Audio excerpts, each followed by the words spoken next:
Fim de semana com mortes, colisões e ocorrências policiais em várias cidades do Maranhão.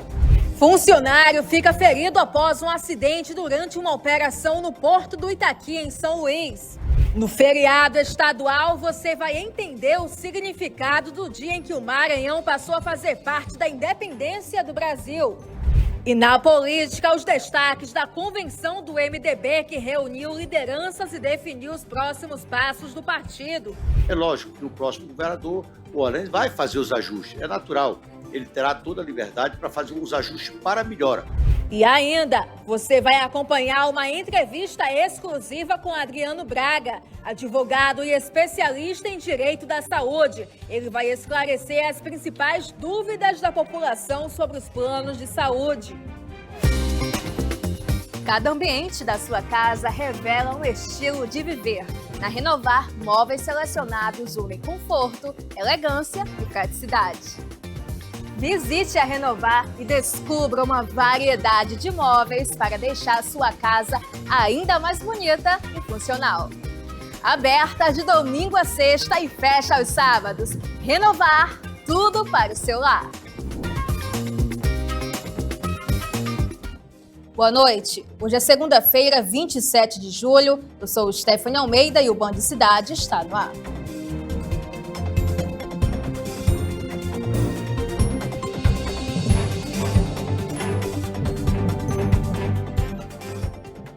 Discussão, tiros e mais 2 vidas perdidas. O fim de semana terminou com novos registros de homicídio no Maranhão. Um dos crimes aconteceu na Raposa, o outro em Imperatriz, onde um jovem de 20 anos foi morto dentro de casa.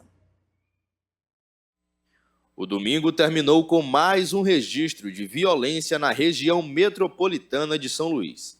Um homem foi morto a tiros no município de Raposa. De acordo com informações preliminares, moradores relataram que a vítima foi atingida por cerca de 5 disparos após uma discussão entre vizinhos. Equipes do 40º Batalhão da Polícia Militar confirmaram a ocorrência e isolaram a área para o trabalho da perícia.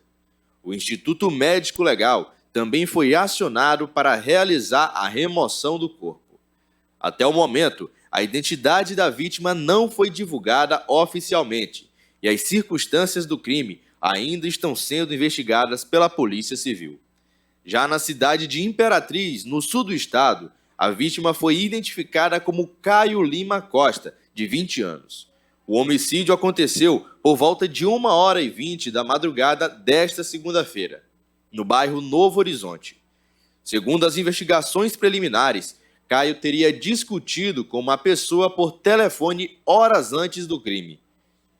Em seguida, ao ouvir barulhos no telhado da residência, saiu para verificar a situação, portando uma faca e uma toalha. Nesse momento, foi surpreendido por 4 homens armados que haviam subido no telhado do imóvel e efetuaram vários disparos contra ele. Os suspeitos chegaram ao local em motocicletas e fugiram logo após a execução. Conforme informações da Polícia Civil, Caio possuía passagens pelo sistema prisional por tráfico de drogas e a principal linha de investigação aponta que o homicídio tem a relação com a disputa entre facções criminosas. Os 2 casos serão investigados pela Polícia Civil, que trabalha para identificar os autores, esclarecer as circunstâncias e confirmar as motivações dos crimes. Enquanto isso, a sequência de homicídios reforça o alerta para a escalada da violência em diferentes regiões do estado. O fim de semana também foi marcado por uma sequência de crimes contra estabelecimentos comerciais aqui em São Luís. Em diferentes bairros da capital, comerciantes enfrentaram assaltos, arrombamentos e furtos. Além do prejuízo financeiro, ficou aquela sensação de insegurança. A manhã deste domingo foi marcada por mais um assalto contra um estabelecimento comercial em São Luís. Por volta das 10 horas, um criminoso invadiu a AB Casa de Carnes, localizada no bairro João de Deus, e anunciou o assalto. O suspeito roubou um aparelho celular da vítima e exigiu que ela informasse imediatamente as senhas de acesso ao dispositivo. Além disso, também levou um cordão de ouro antes de deixar o local. Após a ação, Os criminosos fugiram em uma motocicleta. Horas antes, durante a madrugada, outro crime foi registrado no bairro Vinhais. Uma loja foi arrombada e teve a estrutura completamente danificada.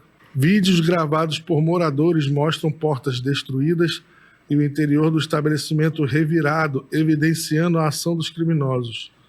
Ainda não foi informado o prejuízo total, nem quais objetos foram levados. No habitacional Turu, outra ocorrência chamou a atenção dos moradores. Uma oficina mecânica foi invadida por criminosos que furtaram um compressor de ar, equipamentos indispensáveis para o funcionamento do negócio, além de outras ferramentas.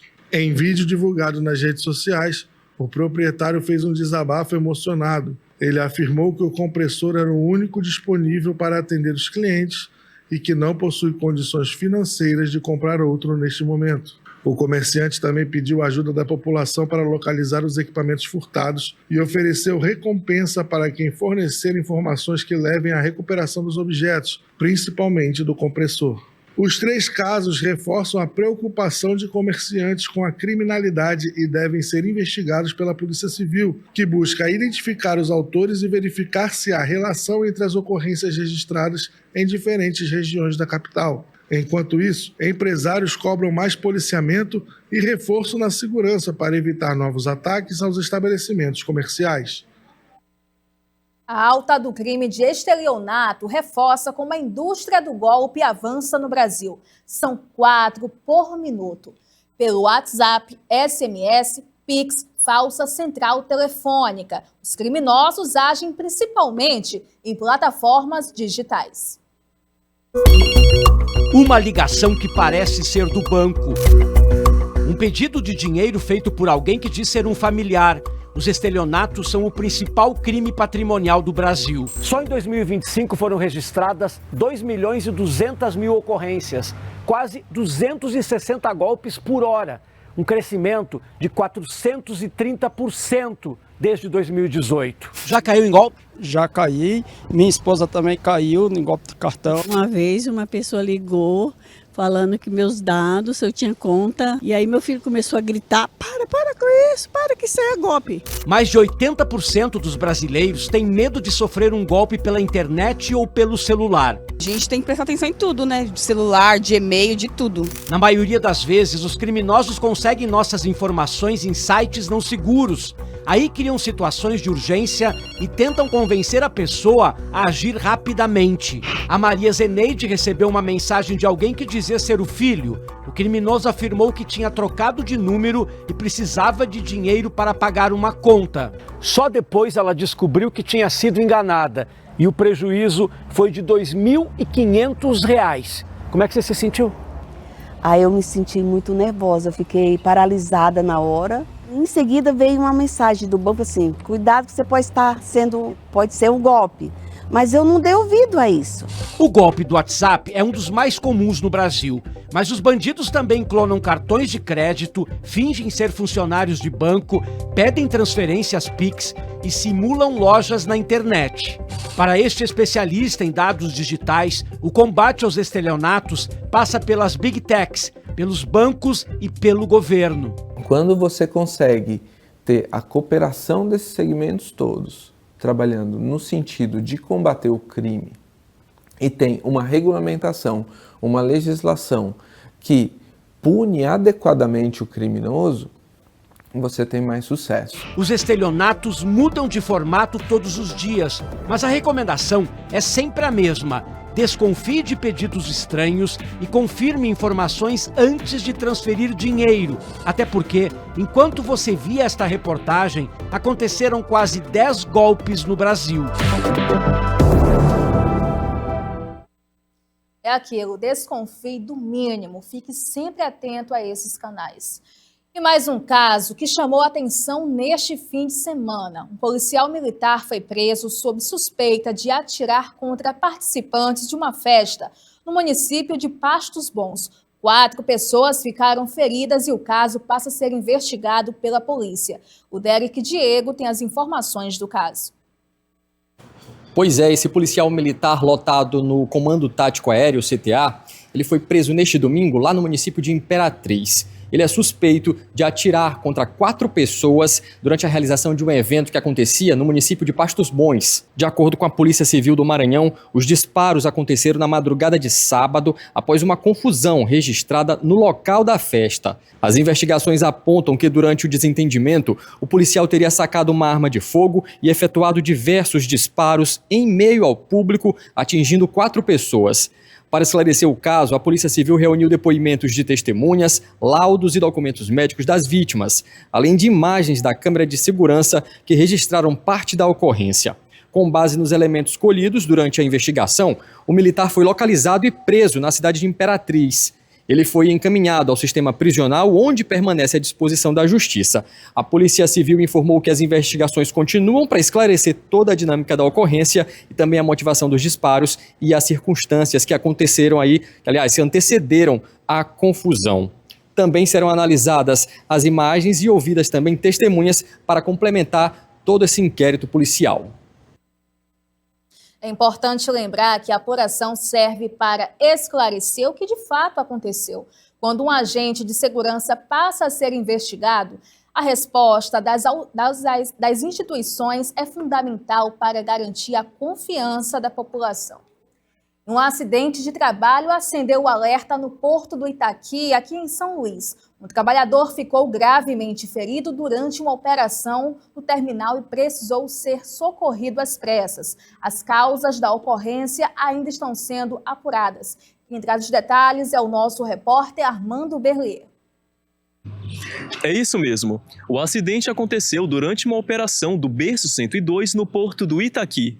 Segundo a empresa maranhense de administração portuária, a EMAP, o trabalhador é colaborador de uma operadora portuária e foi atingido por uma máquina, sofrendo ferimentos graves em uma das pernas. As equipes de emergência do próprio porto foram acionadas imediatamente e prestaram os primeiros socorros no local.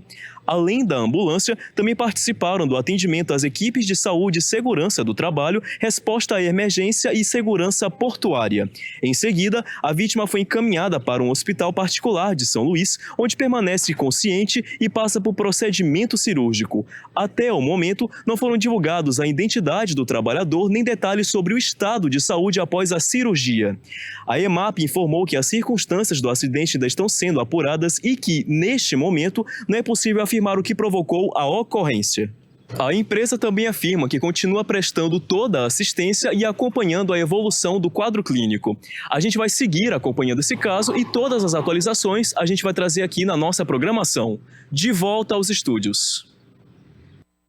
E manifestantes interditaram nesta segunda-feira os 2 sentidos da BR-135 na altura do povoado Entroncamento, em Itapecuru.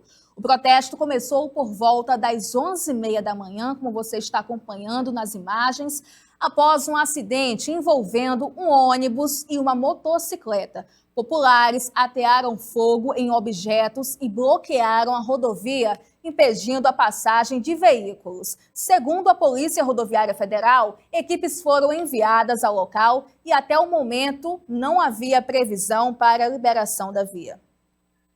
No próximo bloco, você vai acompanhar os destaques da convenção do MDB, que reuniu lideranças e definiu os próximos passos do partido aqui no Maranhão. Sai daí que o Band Cidade volta já.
6h19. A política também se faz com informação e contexto. Por isso, no último sábado, acompanhei a convenção do MDB e ouvi as principais lideranças presentes no evento. Conversei com exclusividade com o governador Carlos Brandão, o candidato ao governo Orleans Brandão e também o candidato a vice-governador Edivaldo Holanda Júnior e outras autoridades que estavam no local.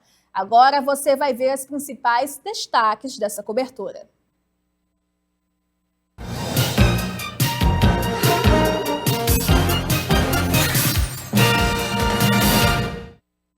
Antes mesmo da abertura da convenção, o papódromo já estava tomado por caravanas vindas de diversas cidades. Bandeiras, camisetas e a chegada dos participantes marcaram o início da programação. Além da estrutura montada, a segurança também foi reforçada para receber o público e autoridades presentes. A gente distribui, fazendo nosso planejamento em todos os locais para proteger e para manter o local seguro e a população que vem aqui ou em qualquer outro local se sinta segura. Então, essa é a missão da segurança pública. Ao longo da tarde, o encontro reuniu prefeitos, parlamentares e lideranças dos partidos que formam a chapa. E emocionante para a gente como prefeito é de ter um governador municipalista que apoie aos municípios, né? Então, Buriti foi contemplado com muitas obras do governo do estado e estamos aqui porque eu acredito em Orleans. Para representar especialmente os produtores rurais, as pessoas que estão na atividade rural, estão lá no campo produzindo alimento. A vice-prefeita de Passo do Lumiar e irmã de Orleans, Mariana Brandão, também esteve na convenção. Ela falou sobre esse momento para a família. Tenho certeza que Orleans e Edivaldo Holanda vão governar com muita responsabilidade, levando aí a continuidade do governo Carlos Brandão, que foi um governo maravilhoso. Durante a coletiva, candidatos e lideranças políticas comentaram a formação da chapa e o cenário para as eleições. O Orleans foi o secretário municipalista, então eu tenho um perfil municipalista. E isso também pesou muito para que nós juntássemos aí junto ao Senado, para ir ao Senado. Em entrevista exclusiva à Band, o governador Carlos Brandão falou sobre a escolha de Orleans para a disputa pelo governo do estado. Algumas coisas que precisam ser feito um ajuste. É lógico que o próximo governador, o Orleans, vai fazer os ajustes, é natural. Ele terá toda a liberdade para fazer uns ajustes para a melhora. E o avanço? Onde é que está o avanço? Assim, por exemplo, a gente tinha 200 centros de hemodiálise, saltamos para 600. De repente, ele quer fazer mais 300, e aí vai para 900. Já no palco, lideranças políticas acompanharam a oficialização da chapa. Entre elas, a deputada federal e candidata ao Senado, Rosiana Sarney, que comentou a composição da aliança para as eleições. Então, é muito importante a gente ouvir o que todos têm a dizer. E a convenção é o ponto de partida de tudo. Então, olha, eu espero boa sorte a todos e vamos em frente, porque uma eleição é sempre uma luta. A gente vê o espaço lotado, caravanas de todo o Maranhão, pessoas que se deslocaram dos lugares mais distantes, mais próximos, mas que vieram aqui levantar a bandeira do municipalismo. Tenho certeza que os partidos que estão aqui vão marchar em torno deste projeto. Quero dizer aqui que a nossa convenção vai ser dia 5, mas vamos trabalhar para que o União Brasil esteja no Palanque do Orleans. Por isso que Rosário hoje está aqui marcando a sua presença, porque Orleans tem serviço prestado na capital e por todo o estado do Maranhão. O candidato Orleans Brandão também conversou com a nossa equipe e respondeu a questionamentos sobre o cenário político e a campanha eleitoral. Porque seria muita incoerência da minha parte passar 4 anos e falar Lula ajudou o Brandão a fazer a metropolitana, fez ali o acesso da BR-226 até a cidade de Timon, ajudou a fazer a Avenida Litorânea. E aí no ano eleitoral eu mudar de opinião, então o presidente Lula eu tenho certeza que deve ter passado muita pressão, que muita gente pedindo lá em cima por outro apoio, mas eu continuo aqui com a mesma convicção que eu sempre tive, que o Lula ajudou o Brandão a trabalhar. E ele vai me ajudar a trabalhar a partir de 2027. Então, aonde eu andar, vou estar levando a mensagem e o nome do presidente Luiz Inácio Lula da Silva. E agora eu tenho a alegria de voltar para o meu propósito. Eu governei a cidade de São Luís ao longo de 8 anos e fui um instrumento para transformar com a bênção de Deus, a vida de milhares de pessoas nessa cidade. Levamos dignidade para as pessoas que pisavam antes na lama e não tinham asfalto na sua casa. Asfaltamos milhares de ruas, urbanizamos mais de 250 bairros aqui em São Luís, levando pavimentação, levando drenagem em lugares que antes no período da chuva, alagavam. Nos momentos finais da convenção, a programação seguiu com as últimas manifestações dos participantes. A etapa faz parte do calendário eleitoral e antecede as próximas fases do processo. As convenções marcam o início da disputa eleitoral. É nessa fase que os partidos definem os candidatos e definem alianças. Depois disso, os nomes ainda passam pela análise da Justiça Eleitoral. Só então as candidaturas são confirmadas à disputa. Que tudo isso aqui chegou esse momento, tem uma história de cada um.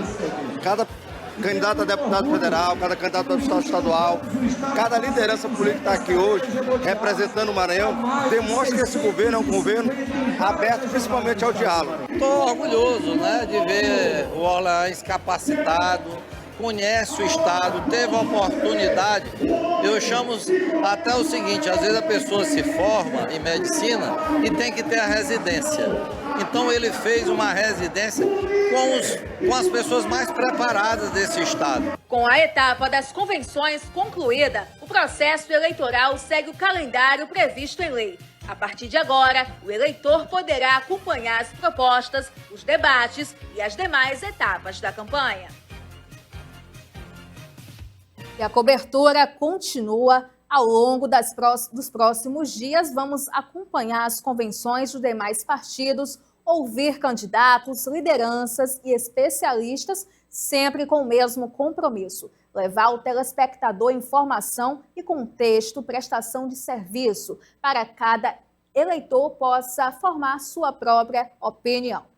E agora vamos saber como é que fica o tempo para esta terça-feira. Vamos acompanhar a previsão. Em São Luís, o dia deve ser de sol, entre muitas nuvens, com pancadas de chuva e trovoadas, e a parte da tarde também e à noite. As temperaturas variam entre 25 e 30 graus. Já em Pinheiro, o cenário é bem parecido. O sol com muitas nuvens durante o dia e pancadas de chuva à tarde e à noite. Os termômetros marcam 24 e 30 graus. Já em Buriti, o tempo muda. O sol predomina com aumento de nuvens ao longo da tarde, mas sem previsão de chuva. A mínima chega a 23, a máxima a 34 graus. Já em Balsas, no Maranhão, o tempo segue firme. O sol entre algumas nuvens durante todo o dia e também sem previsão de chuva. As temperaturas variam de 22 a 34 graus. Então, onde há chuva, pode fazer a diferença levar um guarda-chuva. E o sol vai predominar. A recomendação é caprichar na hidratação e nos cuidados com a exposição ao calor. Então fica a dica para se hidratar bastante e beber bastante água também. E a semana começa com muita movimentação na capital federal. Quem traz os principais destaques de Brasília é o nosso correspondente Napoleão de Castro, ao vivo. Uma boa noite para você, Napoleão. Alô, você, cumprimentar o nosso telespectador e abraçar todos da nossa equipe nesta noite. A gente volta de Brasília com as informações, os bastidores, o acompanhamento, os temas relevantes para o nosso estado, com a equipe Band, aqui direto da capital brasileira. E nesta segunda-feira, nossa equipe em Brasília, com o recesso parlamentar, traz um balanço no primeiro semestre de 2026 das atividades na Câmara dos Deputados, que aprovou propostas de grande impacto econômico e social. Entre os principais destaques estão a proposta de emenda à Constituição, que reduz a jornada de trabalho para 40 horas semanais e extingue a chamada escala 6x1. O acordo comercial entre Mercosul e União Europeia, medidas para ampliar a cobertura vacinal no Sistema Único de Saúde, nova regra de reajuste do piso nacional dos professores da educação básica e mudanças no financiamento da segurança pública. Os deputados também avançaram em propostas nas áreas de meio ambiente, política, transporte, agricultura, mineração, assistência social, combate à violência contra a mulher, esportes e serviço público. No total, foram aprovados pelo plenário 118 projetos de lei, 9 projetos de lei complementar, 20 medidas provisórias, 12 projetos de decreto legislativo, 5 projetos de resolução e 4 emendas à Constituição. Então aí as informações dos bastidores, as notícias desta noite de Brasília. Para o Band Cidade, Napoleão de Castro.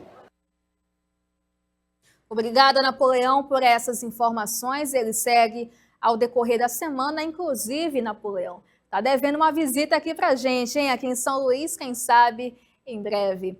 No próximo bloco, você vai acompanhar uma entrevista exclusiva com Adriano Braga, advogado e especialista em direito da saúde. Sai daí que o Band Cidade volta já.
Seis horas e 33 minutos E agora, aqui comigo na bancada do Band Cidade, eu recebo o advogado e especialista em direito da saúde, Dr. Adriano Braga. Vamos falar sobre os direitos dos pacientes, os desafios enfrentados por quem depende de planos de saúde e também tirar dúvidas que fazem parte da rotina de muitos maranhenses.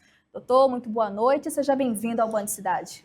Muito obrigado, boa noite a todos. É um prazer imenso estar aqui. Quero começar agradecendo primeiramente a toda a direção da Band por ser a única emissora que tem comprado essa briga com a gente, defendendo os consumidores e usuários de plano de saúde. Doutor, por falar em plano de saúde, quando o assunto é esse, quais são as principais dúvidas que chegam no seu escritório? São diversas, mas mais atipicamente esse ano são contra o plano de saúde Select. E o que mais as pessoas falam sobre esse plano? São diversas dúvidas, mas acontece demais. São situações em que as pessoas procuram contratar um plano de saúde por ter um hospital de referência aqui da nossa capital, que é o Hospital São Domingos, e sem aviso prévio nenhum, e sem substituição adequada, conforme a ANS determina, teve o seu serviço suspenso no Hospital São Domingos e ficaram totalmente desassistidas. A gente tem acompanhado esse assunto aqui no Band Cidade e também chegam muitas demandas à nossa equipe. Hoje, a pessoa praticamente não sabe quais são os direitos que ela tem dentro de um plano de saúde. Cite alguns dos principais.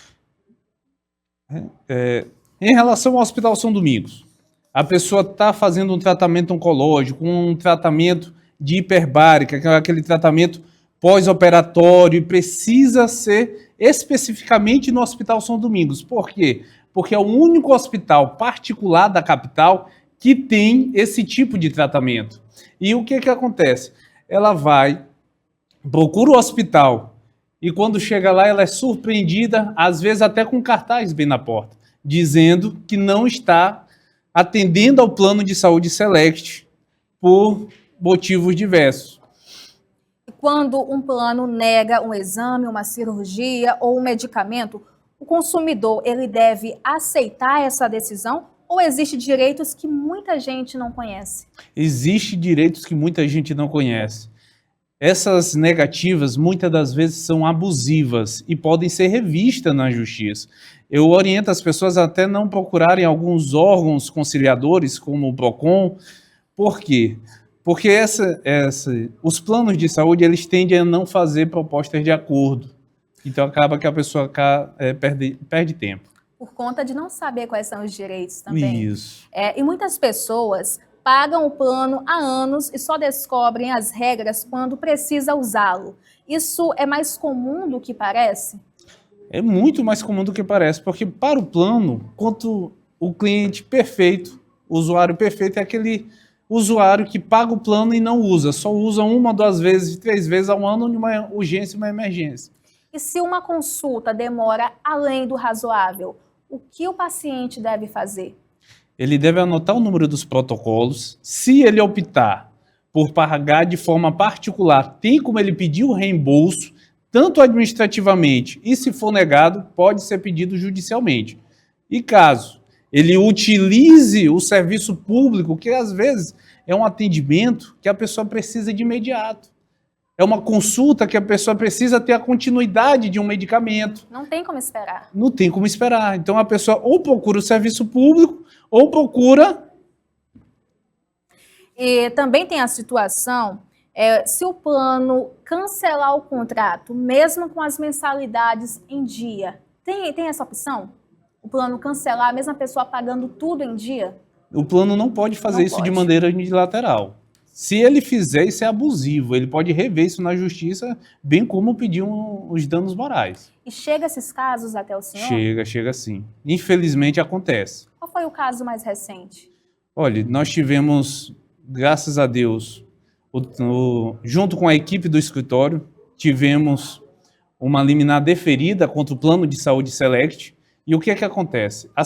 A Select, ela já estava com tudo encaminhado, tudo aprovado dentro do plano, mas quando o paciente chegou para fazer a sua cirurgia, o Hospital São Domingos foi suspenso e ele ficou sabendo na sala de cirurgia.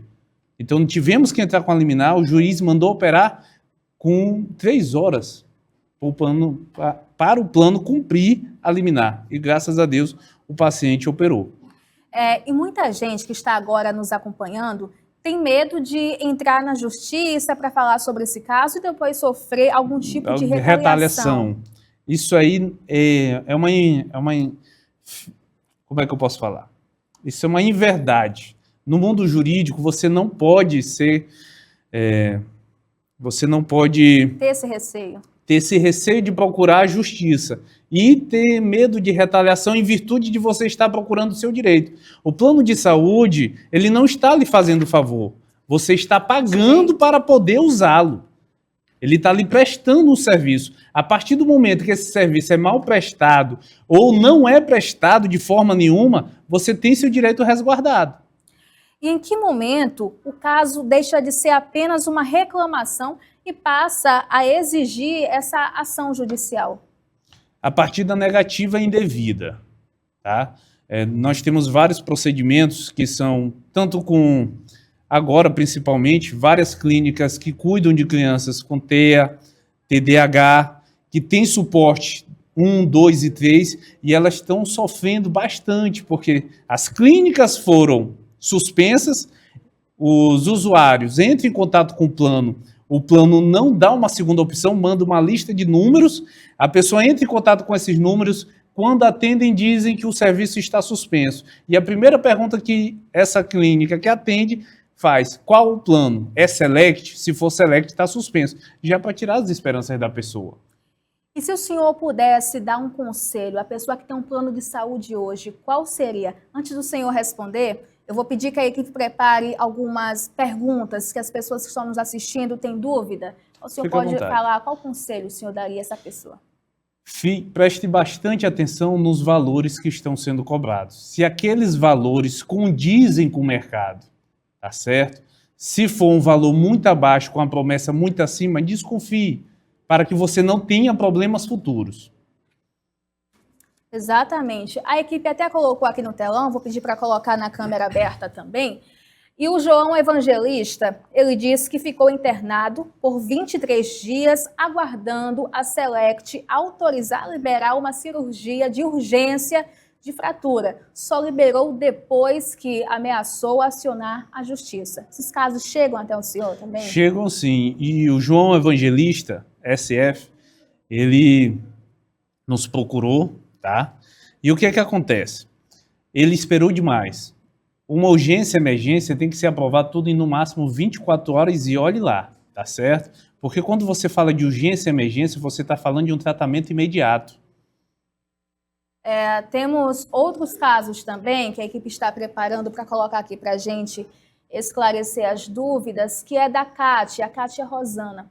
Ela disse que saiu da Select, pois a maioria das clínicas estão descredenciadas. Ficou um tempo esperando uma consulta que seria no dia 16 de julho e dia antes mandaram mensagem que essa consulta não iria mais acontecer. Nesse caso, quem sofre mais uma vez é o paciente. É o usuário.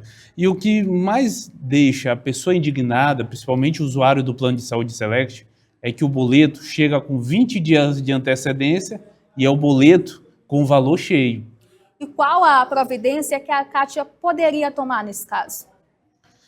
Bom, nós estamos requerendo, nesse tipo de situação, liminares, já que não encontra nenhuma credenciada pelo plano, para que ela faça, continue, se ela já estiver fazendo o tratamento, para que ela continue fazendo o tratamento na clínica que já lhe assistia.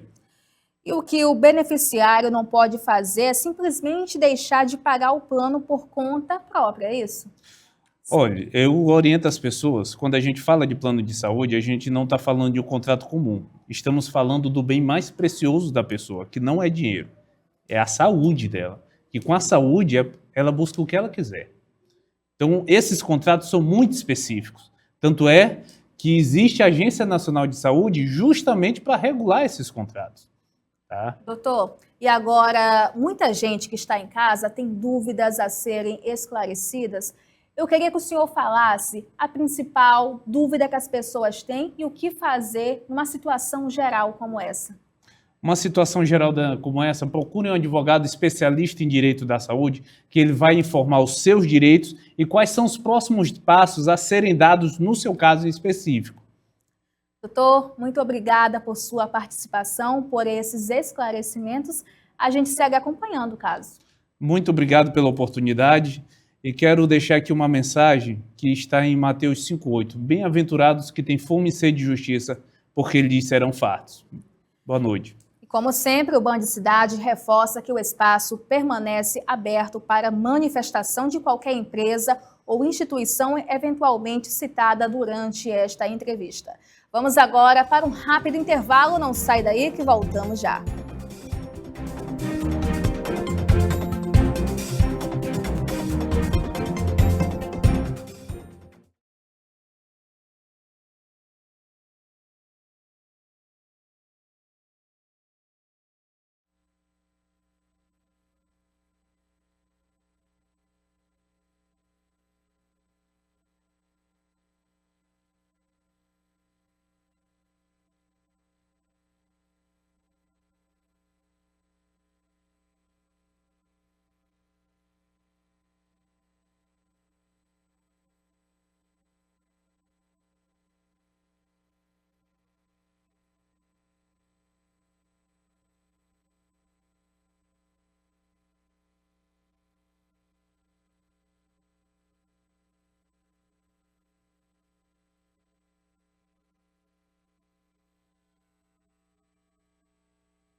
Seis horas e 46 minutos, voltamos com o Band Cidade. Olha, o fim de semana foi marcado por uma série de acidentes nas rodovias do Maranhão. Em diferentes regiões do estado, as ocorrências deixaram uma mulher morta e diversas pessoas feridas. Os casos voltam a acender o alerta para a importância da prudência e do respeito às regras de trânsito. Uma mulher identificada como Juliana morreu após um grave acidente registrado na madrugada do último sábado na entrada do município de Santa Helena, na Baixada Maranhense. A vítima não resistiu aos ferimentos e morreu ainda em decorrência do acidente. Juliana deixou 3 filhos pequenos e a notícia provocou grande comoção entre familiares, amigos e moradores da cidade. As causas do acidente ainda estão sendo investigadas. Também no sábado, uma carreta carregada de pneus tombou na rodovia entre o município de Mirador e o povoado Ibipira. De acordo com informações preliminares, o motorista tentou desviar de outro veículo que trafegava pela pista, perdeu o controle da direção e saiu da estrada. O condutor ficou ferido e foi encaminhado para uma unidade hospitalar. Até o momento, não foram divulgadas informações atualizadas sobre o estado de saúde dele. Na cidade de Pedreiras, uma colisão entre uma motocicleta e uma picape foi registrada nas proximidades de um supermercado, na região do Mercado Central. O motorista ficou ferido e permaneceu consciente enquanto aguardava o atendimento das equipes de socorro. Os acidentes envolvendo motociclistas têm sido frequentes no município, aumentando a demanda por atendimentos do SAMU e do Corpo de Bombeiros. Outro acidente aconteceu na estrada que liga os municípios de Coroatá e Timbiras. Um micro-ônibus saiu da pista deixando vários passageiros feridos. As vítimas foram socorridas e encaminhadas para a unidade de saúde da região. Informações preliminares, ainda não confirmadas oficialmente, apontam que uma passageira grávida de 4 meses pode ter perdido a gestação em consequência do acidente. Já na BR-226, nas proximidades de Presidente Dutra, outro acidente mobilizou equipes de resgate. As circunstâncias da ocorrência ainda são desconhecidas e as autoridades não confirmaram o número de vítimas nem o estado de saúde dos envolvidos. Todos os acidentes serão apurados pelas autoridades competentes. Enquanto isso, o fim de semana reforça o alerta para que motoristas redobrem a atenção e respeitem as normas de trânsito nas rodovias maranhenses. E a violência voltou a fazer mais uma vítima na capital maranhense. Um jovem foi morto a tiros na manhã de sábado no bairro Coroadinho, aqui em São Luís. O crime mobilizou moradores da região e agora é investigado pela Polícia Civil. Um jovem identificado apenas como Davi morreu após ser baleado na manhã deste sábado, dia 25, no bairro Coroadinho, em São Luís. A vítima foi atingida por disparos de arma de fogo e logo após o crime recebeu ajuda de moradores da região, que o socorreram e tentaram garantir o atendimento médico o mais rápido possível. Apesar dos esforços, Davi não resistiu aos ferimentos e teve o óbito confirmado pouco tempo depois. As circunstâncias do crime ainda estão sendo investigadas. Até o momento, não foram divulgadas informações sobre a autoria nem sobre a motivação do ataque. O caso está sendo apurado pela Superintendência Estadual de Homicídios e de Proteção à Pessoa, que busca identificar os responsáveis e esclarecer o que levou ao assassinato do jovem. A morte aumenta as estatísticas da violência na capital e reforça a preocupação dos moradores com a segurança na região do Coroadinho. E amanhã é feriado em todo o Maranhão, mas você sabia o que a data de 28 de julho realmente representa? Neste dia, há 203 anos, o Estado oficializou a adesão à independência do Brasil, tornando-se o último a integrar o movimento iniciado por Dom Pedro I. A reportagem de Derek Diego explica por que esse episódio foi decisivo para a história do país. Enquanto muita gente aproveita o feriado para descansar, a data desta terça-feira, 28 de julho, marca um dos capítulos mais importantes da história do Maranhão. Foi nesse dia, do ano de 1823, que o Estado aderiu oficialmente à independência do Brasil, quase um ano depois da proclamação feita por Dom Pedro I. Mas será que a população do Maranhão sabe disso? Sabia que eu não sei. E na verdade eu estou passeando aqui, mas eu não sei. Só sei que é a adesão do Maranhão, não sei o que significa muito bem, não. Aliás, fiquei sabendo do feriado hoje. Amanhã se comemora a adesão do Maranhão à independência do Brasil. E aconteceu de forma relativamente retardada, né, em relação a uma boa parte das outras províncias, né? Embora não tenha sido o único a reconhecer posteriormente, mas né, o Maranhão foi uma das províncias que demorou e até resistiu em relação a esse evento, a esse fato, né? A adesão à independência do Brasil. Quem passa pelo Centro Histórico de São Luís talvez nem imagine a importância dessa data, a assinatura da adesão ao Maranhão à independência do Brasil. Em 1822, quando Dom Pedro I proclamou a independência às margens do rio Ipiranga, o Maranhão ainda mantinha fortes relações políticas e comerciais com Portugal. A economia dependia diretamente da metrópole portuguesa e parte das elites locais resistia à separação. Dom Pedro I e a monarquia brasileira queriam manter a unidade do território.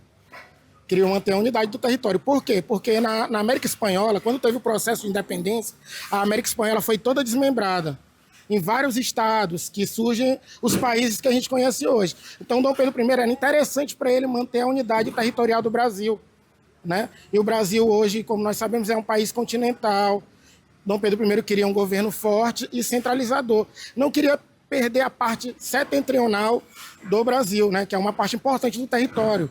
40% do território brasileiro, por exemplo. Somente depois de conflitos militares e da pressão das tropas brasileiras, o Estado oficializou a adesão ao novo Império do Brasil em 28 de julho de 1823. O Maranhão foi uma das últimas províncias a aderir à independência do Brasil, quase um ano depois do famoso Grito do Ipiranga, né, que aconteceu em 7 de setembro de 1822, quando Dom Pedro I fez esse Grito do Ipiranga, colocando o Brasil como um país independente e tendo rompimento político com Portugal. Mais de 2 séculos depois, o episódio continua sendo um marco para a história do Maranhão.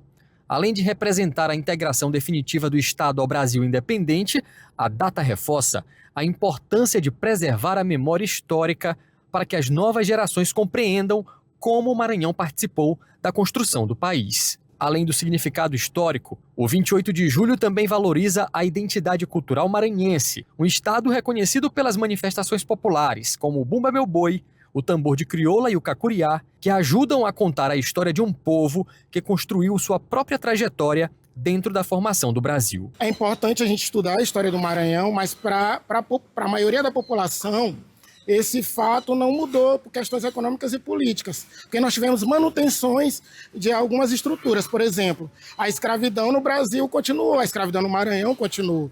A elite política do Maranhão continuou a dominar a economia, continua a dominar os espaços. Então, a maior parte da população indígena e negra e pobre do Maranhão não foi incluída nesse processo de independência. Então, mudanças econômicas e políticas, estruturais, não aconteceram. Enquanto muitos aproveitam o feriado para descansar, vale relembrar que a data representa muito mais do que uma pausa na rotina. É uma oportunidade para conhecer e valorizar um capítulo fundamental da história do Maranhão e da independência do Brasil.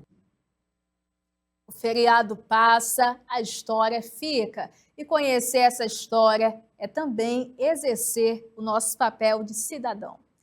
E o alerta para o trânsito continua. Depois dos acidentes nas rodovias, agora o destaque é aqui na capital, onde o fim de semana também foi marcado por ocorrências com mortes, feridos e prejuízos. Um dos casos mais graves teve um desfecho ainda mais trágico neste sábado.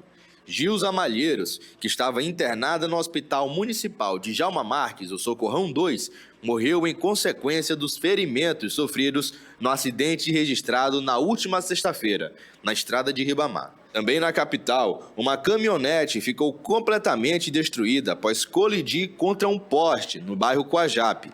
Imagens gravadas por motoristas que passavam pelo local mostram a força do impacto. Na rotatória da Avenida Tancredo Neves, acesso ao Socorrão 2, um motociclista que trafegava na contramão e em alta velocidade atingiu frontalmente outro motociclista, que não teve tempo para evitar a colisão. O impacto foi violento e mobilizou equipes de socorro. Na MA 201, a estrada de Ribamar, outro acidente envolveu um carro de passeio e uma van de excursão. O motorista do automóvel fugiu do local logo após a colisão, abandonando o veículo sem prestar socorro às vítimas.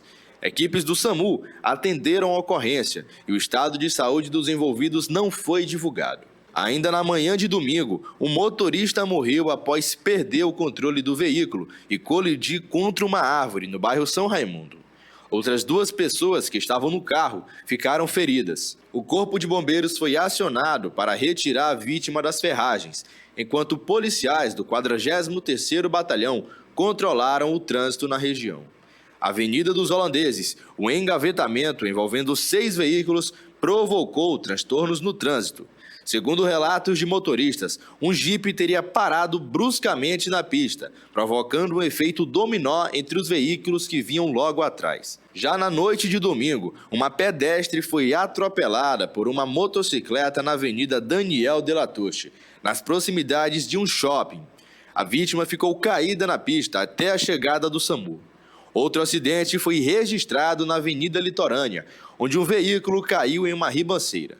2 pessoas estavam no automóvel e foram resgatadas pelo Corpo de Bombeiros, sendo encaminhadas por equipes do SAMU para atendimento hospitalar. As circunstâncias de todas as ocorrências seguem sendo investigadas pelas autoridades. O fim de semana reforça o alerta para a necessidade de prudência, respeito às leis de trânsito e atenção redobrada nas vias da capital e da região metropolitana de São Luís. É aquilo que eu sempre falo. No trânsito, a pressa pode custar uma vida. Então, prudência nunca é demais. E daqui a pouco tem um Jornal da Band. Vamos agora aos destaques de hoje com a Adriana Araújo. Uma boa noite, Adriana. Oi, boa noite para você. Vamos começar mais uma semana juntos. No Jornal da Band, todas as informações sobre a crise diplomática entre Brasil e Argentina depois das duras críticas de Javier Milei ao presidente Lula e ao nosso país. A diplomacia brasileira considerou as falas inaceitáveis, desrespeitosas e chamou de volta o embaixador brasileiro que trabalha na Argentina. Além disso, o ministro da Fazenda, Dario Durigan, ao rebater as críticas à economia, chamou Javier Milei de palhaço.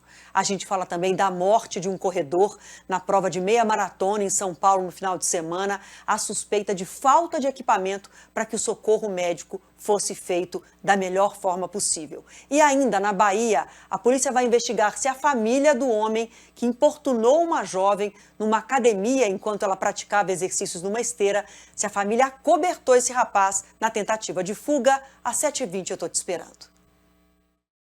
Nós vamos agora para um rápido intervalo. Não sai daí que o Band Cidade volta já.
7h03. O mercado automotivo está mudando. Os veículos híbridos, que há poucos anos eram vistos como um nicho, passam a ocupar um espaço cada vez maior nas concessionárias e nas ruas. A chegada de novos modelos a São Luís mostra como essa transformação também alcança o estado.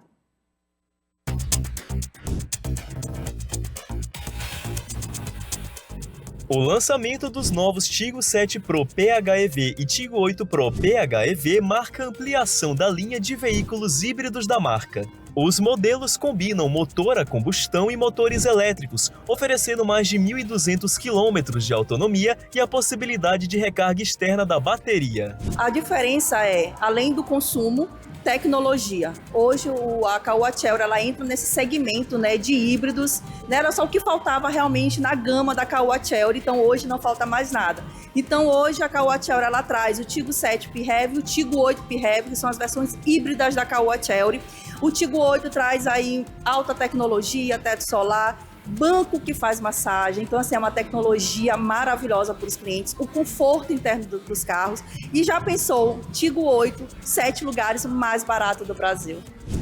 Os veículos híbridos têm ganhado cada vez mais espaço, principalmente pela economia do combustível, pela redução de poluentes e, é claro, pela evolução tecnológica. Este modelo aqui, por exemplo, tem até comando de voz. Prestem atenção neste exemplo. Olá, Caoa Chery. Olá. Por favor, abrir o teto solar.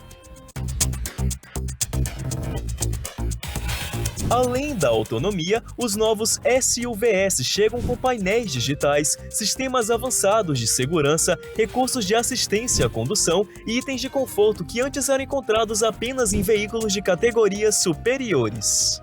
A proposta é aliar desempenho, tecnologia e eficiência energética. Tem aumentado muito isso, então prova que veio pelas grandes marcas, principalmente chinesas, que têm dominado já o estado. Então, para quem justamente procura hoje custo-benefício, preço, os híbridos têm crescido, os elétricos têm crescido bastante.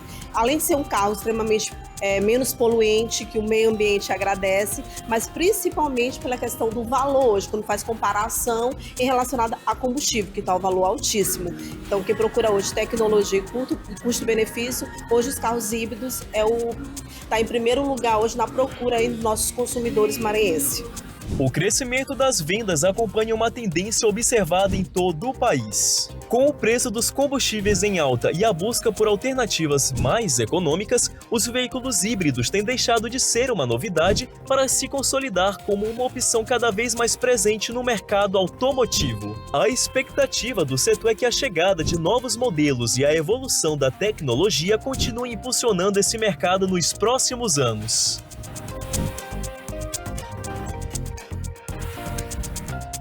E hoje é o Dia do Motociclista e mais do que uma data comemorativa, é momento para refletir. As motocicletas estão entre os veículos mais envolvidos em acidentes e os números continuam preocupando. Quem mostra essa realidade é o Derek. Além de representar praticidade e economia para milhares de maranhenses, a motocicleta também exige responsabilidade. Os números mostram que a imprudência, o desrespeito às leis de trânsito e a falta de utilização de equipamentos de segurança continuam levando muitos motociclistas aos hospitais. No Dia do Motociclista, o alerta é para que a direção defensiva faça parte da rotina de quem está sobre duas rodas. Hoje é o Dia Nacional do Motociclista. Em razão disso, a PRF tem realizado diversos comandos com foco nesse tipo de condutor, para conscientizar os motociclistas acerca de um trânsito mais seguro, de uma direção responsável. De janeiro a junho deste ano, a Secretaria de Estado da Saúde registrou 1.457 atendimentos a vítimas de acidentes com motocicletas em 18 unidades da rede estadual. Isso representa uma média de 8 atendimentos por dia. No mesmo período, 16 pessoas morreram em decorrências desses acidentes nas unidades da rede estadual de saúde. Os dados reforçam o impacto dos sinistros tanto para as famílias quanto para o sistema público de saúde. Do início do ano para cá, no estado do Maranhão, foram registrados 654 acidentes envolvendo motociclistas. E a principal causa desses acidentes é o excesso de velocidade. Então é muito importante que esse tipo de condutor dirija com prudência, uma vez que seu veículo, por ser de menor porte, se encontra numa situação de mais vulnerabilidade do que os veículos de maior porte. Então é muito importante que o condutor utilize o capacete de segurança, realize manutenção preventiva no seu veículo e evite a todo custo manobras indevidas, principalmente as ultrapassagens. Pequenas atitudes como respeitar os limites de velocidade, evitar ultrapassagens perigosas, usar capacete certificado e jamais conduzir sob efeito de álcool podem fazer a diferença entre chegar ao destino ou entrar para as estatísticas. No Dia do Motociclista, a comemoração vem acompanhado de um alerta. A segurança no trânsito depende de escolhas feitas todos os dias. E quando o assunto é pilotar uma motocicleta, prudência continua sendo o melhor caminho. Então, no caso de uma frenagem, a reação do condutor fica comprometida. Então, todas essas ações em conjunto são de extrema importância para colaborar com um trânsito mais seguro e para que esse motociclista chegue bem em casa. Vamos falar de saúde. A popularização das canetas emagrecedoras fez disparar a busca por informações sobre cirurgias plásticas. Isso tem a ver com o efeito colateral do emagrecimento rápido. Vamos acompanhar na reportagem. Exercícios físicos, boa alimentação e medicação fizeram o Danilo perder quase 60 quilos. O ganho de saúde foi claro. E aí ele passou a fazer ajustes estéticos também, principalmente na região do tórax, inclusive por conta da sobra de pele que fez parte do emagrecimento. Eu me sinto literalmente outra pessoa. É como se eu tivesse literalmente eliminado uma metade de mim que hoje já não me pertence mais. Sempre coloquei na balança a questão de saúde e a questão de estética e que elas deveriam andar juntas. As buscas no Google por cirurgias reparadoras dobraram nos últimos 5 anos. Agora estão no maior patamar da história. A mudança, claro, tem relação com a popularização das canetas emagrecedoras. Subiu também a procura por termos como flacidez e excesso de pele. O efeito do paciente que ganha peso, a nossa pele tem fibra elástica, ela vai se distendendo. E aí, a partir do momento que eu emagreço lentamente, eu dou tempo dessas fibras elásticas também voltarem para a posição. Quando o emagrecimento é muito rápido, essa retração ela é muito menor. Fica sempre com muito mais flacidez. Mas a cirurgia é a única saída? Existem outras formas de evitar esses temidos efeitos colaterais? Nós temos alguns tratamentos para prevenção dessa flacidez, que são tratamentos estéticos e não cirúrgicos. Então nós temos presença de bioestimulador, ultrassom microfocado, radiofrequência, que são aparelhos, e tecnologias que fazem com que essa pele vá produzindo colágeno e fibra elástica e ela não fique tão flácida. Estou na academia, fazendo uma dieta, uma atividade, com acompanhamento, preservando minha massa muscular, com certeza eu vou ter muito menos flacidez de pele. No próximo bloco tem vitória do Sampaio Basquete. Não sai daí que voltamos já já.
7h15. O Sampaio Basquete vence o Unimed Campinas em casa e larga na frente na final da LBF.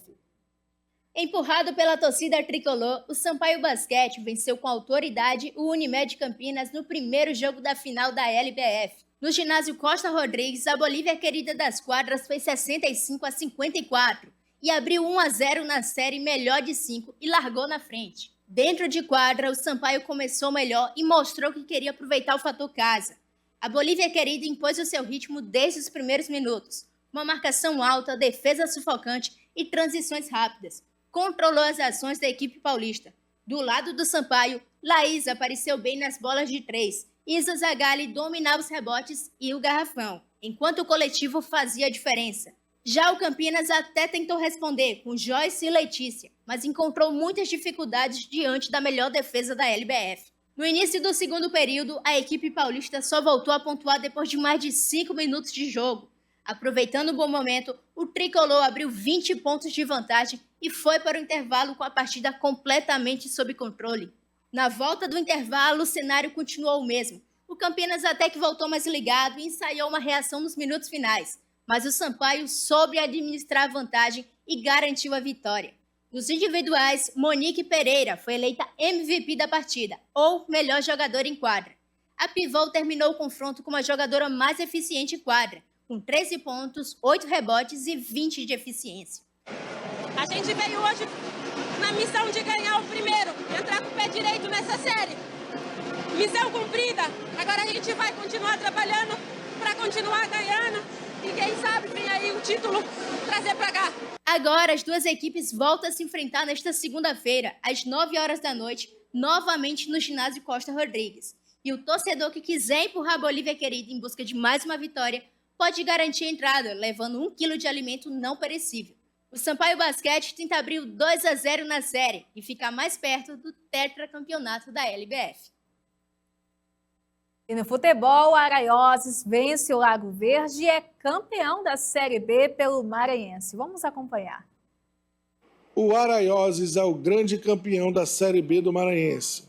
A virada por 2-1 sobre o Lago Verde garantiu a taça da segundinha. A decisão foi disputada no estádio Coqueirão, em Lago Verde, na cidade a cerca de 280 quilômetros da capital maranhense. Com a casa cheia, o time da casa começou melhor. Logo aos 2 minutos, Rochinha fez a jogada pela direita, cruzou para a área e Diego Costa apareceu para completar e abrir o placar. Mas a resposta do Araioses veio rápido. Aos 5 minutos, após lançamento e cruzamento, a bola sobrou para Miqueias, que deixou tudo igual. Os dois times seguiram buscando o ataque, criando oportunidades e o primeiro tempo terminou empatado. Já no segundo tempo, a decisão ganhou ainda mais emoção. Depois de uma confusão, 2 jogadores do Lago Verde foram expulsos. E com a vantagem, o Araioses passou a pressionar, ocupou o campo de ataque e transformou o jogo praticamente em um ataque contra a defesa e insistiu até encontrar o gol do título. Aos 42 minutos, em cobrança de escanteio na segunda trave, Miqueias apareceu de novo para marcar o segundo dele na partida e decretar a virada. Fim de jogo e festa do Araioses, campeão da Série B do Campeonato Maranhense de forma invicta. Isso, a gente fica muito feliz, né, cara, pela campanha que o time fez, tá de parabéns, né? A gente conseguiu o acesso, né, que era o principal. A gente queria também muito título, infelizmente não veio, mas... Agradecer pelos 2 gols, dizer que estou muito feliz. Foi mérito de muito esforço. A gente trabalhou muito para chegar aqui e Deus nos honrou. Estou muito feliz. E a gente chegou no nosso objetivo, que era a gente vir buscar o troféu. Graças a Deus, Deus nos honrou. E a gente trouxe, vamos levar o troféu para São Luís. O Lago Verde também tem motivos para comemorar.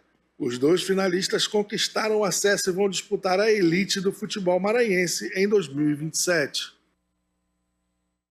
Chegamos ao fim de mais uma edição do Band Cidade. Obrigada pelo carinho e pela audiência. Foi um prazer ter a sua companhia durante essa segunda-feira. Uma ótima semana para você. Amanhã estamos de volta às 18 horas e eu vou contar com a sua audiência. Boa noite. Tchau, tchau.